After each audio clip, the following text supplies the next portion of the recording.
नमस्कार, मैं हूं विजयश्री और स्वागत है आपका सियासत नगरी में। महाराष्ट्र की राजनीति में सोमवार की सुबह हलचल तब तेज हो गई जब शिवसेना यानी कि उद्धव गुट के नेता आदित्य ठाकरे ने चौंकाने वाला दावा किया कि मुख्यमंत्री एकनाथ शिंदे खेमे के 22 विधायक बीजेपी में शामिल होने को तैयार बैठे हैं। ये दावा ऐसे समय में सामने आया है जब विपक्ष नेता की नियुक्ति को लेकर खींचतान जारी है और सत्ता गठबंधन में अविश्वास की फुसफुसाहटें तेज हो रही हैं। आदित्य के इस बयान ने राजनीतिक हलकों में नए समीकरणों की चर्चा को हवा दे दी है। आदित्य ठाकरे ने आरोप लगाया कि इन 22 विधायकों को पिछले कुछ महीनों में भारी फंडिंग मिली है और वे बीजेपी के इशारों पर चल रहे हैं।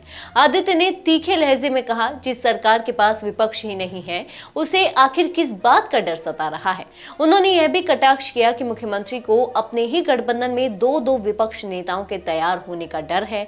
भास्कर जाधव के नाम को बदलने की चर्चा पर आदित्य ने कहा, यह अफवाहें गठबंधन के भीतर से ही प्लांट की गई है। शिंदे गुट ने आदित्य के दावे को तुरंत खारिज करते हुए पलटवार किया। मंत्री संजय सिरसाठ ने कहा, उद्धव और आदित्य पहले अपने बचे हुए 20 विधायक संभाल लें, फिर हम पर आरोप लगाएं। वही विधायक नीलेश राणे ने तीखा तंज कसते हुए पूछा, क्या आदित्य ठाकरे ने अब ज्योतिष का काम शुरू कर दिया है? हर हफ्ते नई भविष्यवाणी लेकर आ जाते हैं। शिंदे खेमे की प्रतिक्रिया से स्पष्ट है कि वे इसे सत्ता अस्थिरता पर प्रत्यक्ष हमला मान रहे हैं और किसी टूट की संभावना को सिरे से नकार रहे हैं। उधर मुख्यमंत्री देवेंद्र फडणवीस ने आदित्य ठाकरे के दावों को बेबुनियाद और कल्पनात्मक बताया। फडणवीस ने पलटवार करते हुए कहा, कह देने से कुछ नहीं हो जाता। अगर दावे से ही राजनीति चलती हो तो मैं भी कह सकता हूं कि आदित्य ठाकरे के 20 विधायक बीजेपी में आने को तैयार है।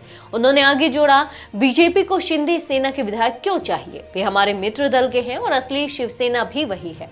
फडणवीस ने यह भी स्पष्ट किया कि बीजेपी टूट की राजनीति नहीं करती और महायुति आगे और मजबूत होकर सामने आएगी। हालांकि राजनीतिक गलियारों में यह सवाल बना हुआ है कि अगर आरोपों में सच्चाई नहीं है तो फिर विपक्ष नेता पर सहमति बनने में इतनी देरी क्यों हो रही है? आदित्य ठाकरे की बातें सिर्फ बयानबाजी है या सच में महाराष्ट्र की राजनीति में पर्दे के पीछे कोई खामोश हलचल चल रही है? इस पर अगले कुछ दिनों में तस्वीर ज्यादा साफ हो सकती है।